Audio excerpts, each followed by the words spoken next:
tell me, Julian, what happened in court today? Basically what happened in court today is I came here because of political ideology. I am being charged by the racketeering squad, and previous when I was on conspiracy charge, it was in the guns and gang court. So it's obvious if one looks at the surveillance stuff that has come out that people were being targeted because of their ideology. I was being targeted because I am an unrepentant Marxist-Leninist.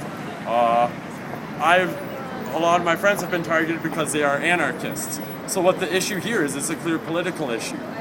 This isn't Julian running around at a protest where they can say, oh, he was violent or oh, he wasn't violent. I was sitting at home quietly, writing my views on my experience with undercover infiltration. I did not say anything that revealed their true identity, though I could have if I wanted to. I did not give a description.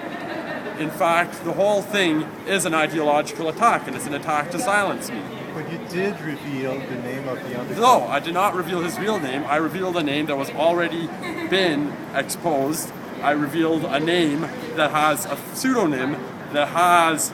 I myself wrote an article about it a year ago that was published. The name has been published. It's been published quite a while, so I did not say anything that hasn't been said. There's the one case of the G20 informer that I talk about. I have not named him.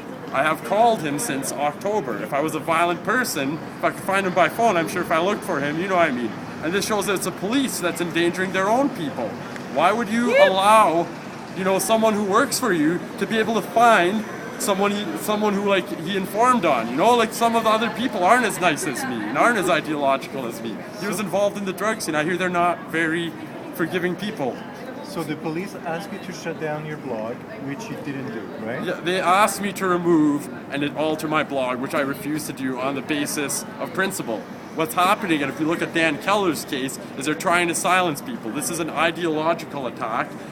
This is an attack to turn ideologies into crimes. They are saying that, they're using this organized crime to track down on us because our crime is to organize. Our crime is to think. Our crime is to say our side of the story, and I will refuse to be criminalized. Most of the people relating to the G20 were arrested on the side because of the breach of security and so on. In your case, it seems like everything goes on the internet. Are you the only one submitted to the control of the alleged control of the police?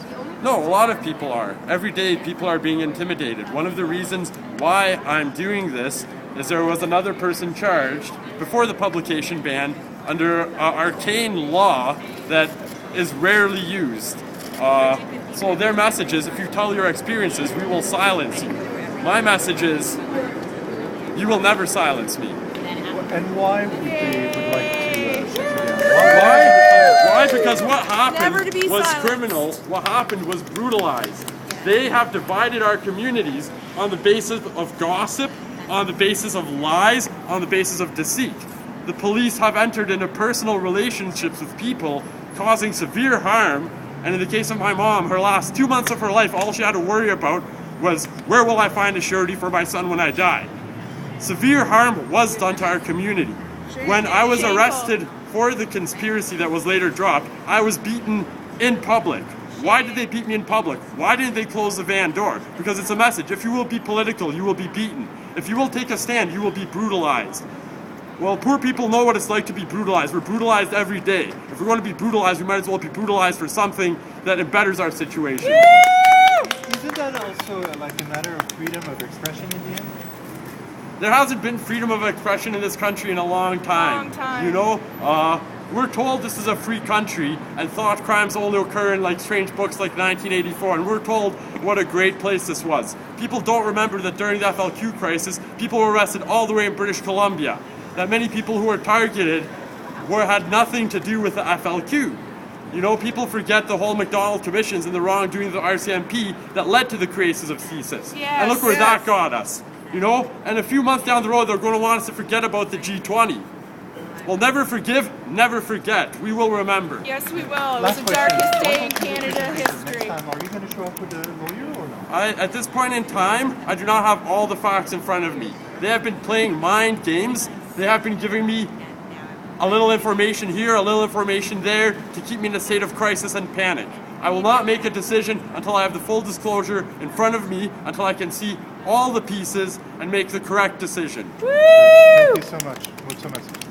Thank you, Cu plăcere. Julian. Cu plăcere, tovarăș. Woo!